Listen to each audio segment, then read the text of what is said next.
He blew his last load, and we can finally be done with the Fire Emblem characters. Please, please, please, please, please.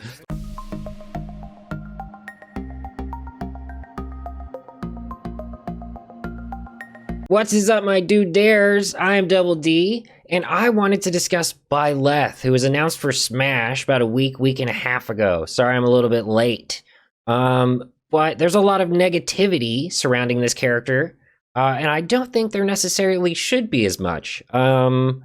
So we're gonna break them down a little bit and touch on why I think Sakurai probably should be given benefit of the doubt. Then we're gonna break down the character by going into that video, the announcement video, and I'm gonna do my best to not regurgitate a lot of what other people have said, like Zero and others. I'm gonna try and point out things that are necessary, that might be repeating a little bit of what they said, but more or less adding on to that, so that we can point out some of the things that I really like, that I don't think people are thinking about, because I think Byleth isn't the worst announcement we've ever had.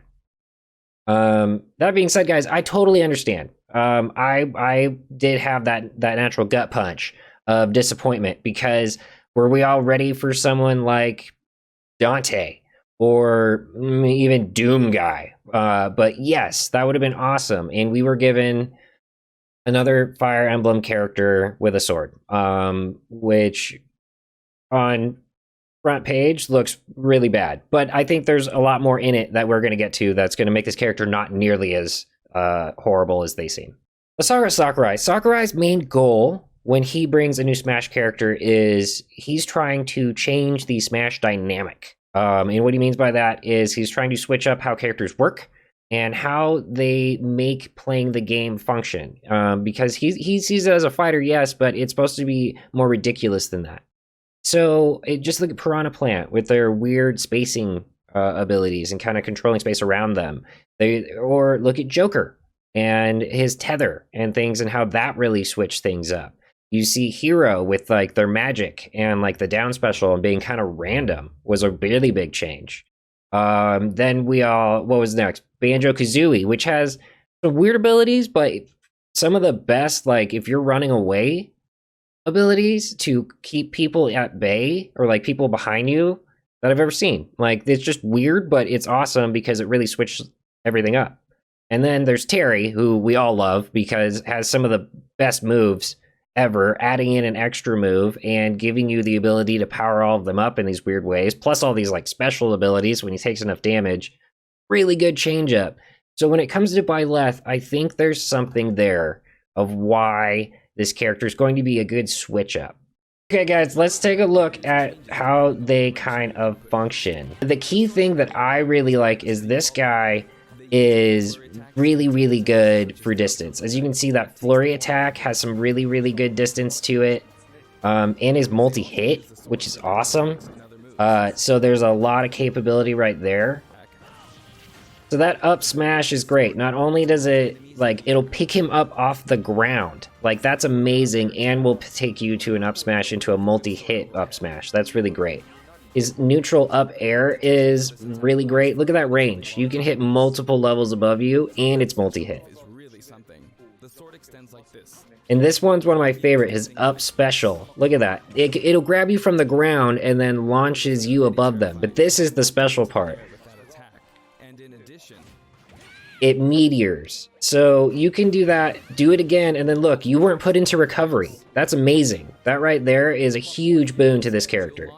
See, with the ability that this guy has when it comes to his up special with that tether and the fact you're not thrown into recovery, it's going to make your stage recovery and you being off stage and them being off stage one of the most dangerous places for them to be, which is really interesting for me. Like, that's a great switch up. Not too many characters have a lot of capability to just end you when you're off the stage. And I really enjoy this.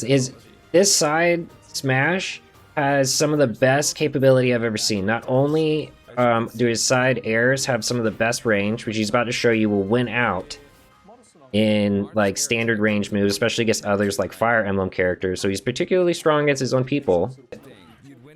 See, like, that's where it's great. The smash, this is the one where I think some people aren't seeing the full capability of this move, because not with its angle ability, which is really awesome. There, as you see, he tilted upward.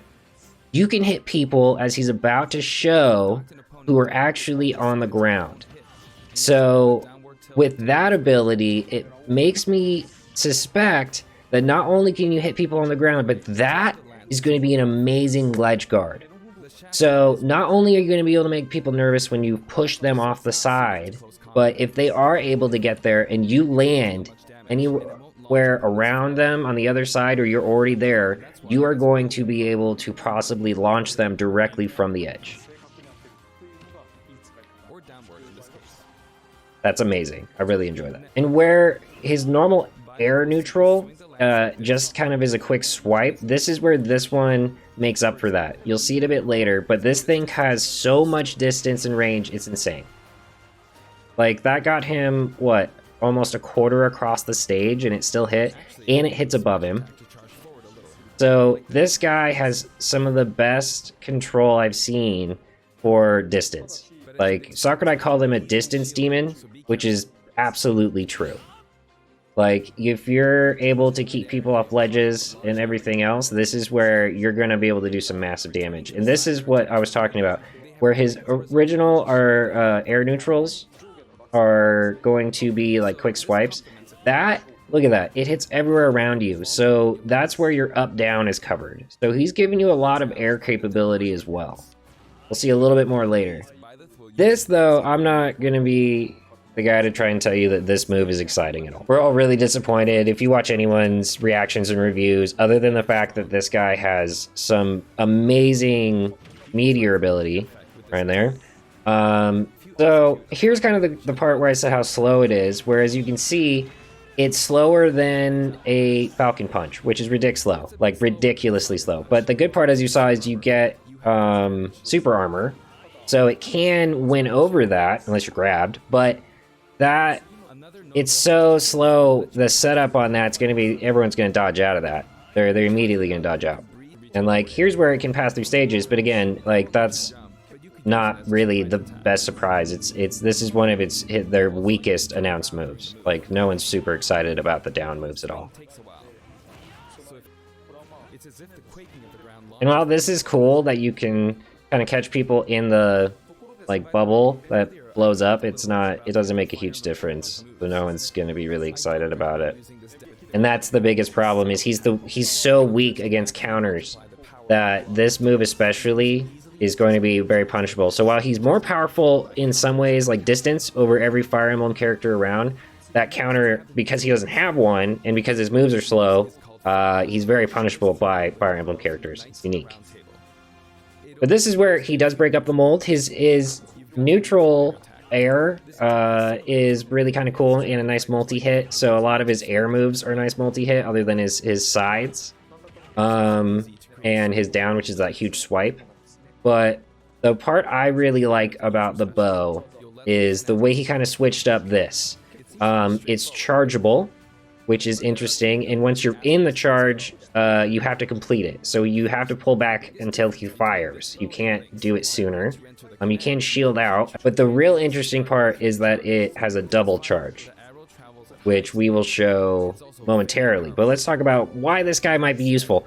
It'll be good because this guy has such ledge capability. I think this is kind of his longer distance ledge guard. Like, you have not only the ability to use your like side smash tilt down to like hit someone really close, you could use your down to hit someone into the air.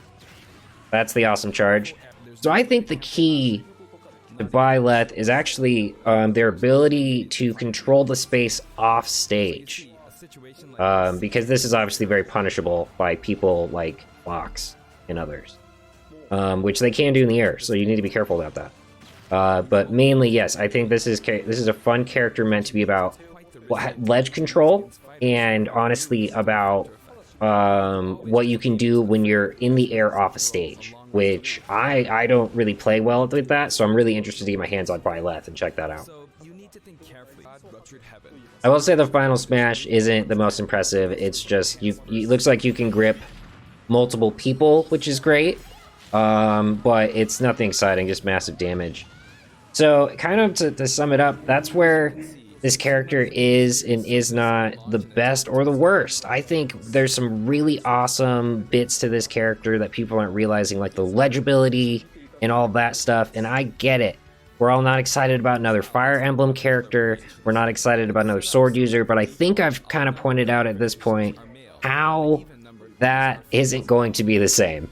It's not just a sword user. As a Fire Emblem character, they switch it up a lot.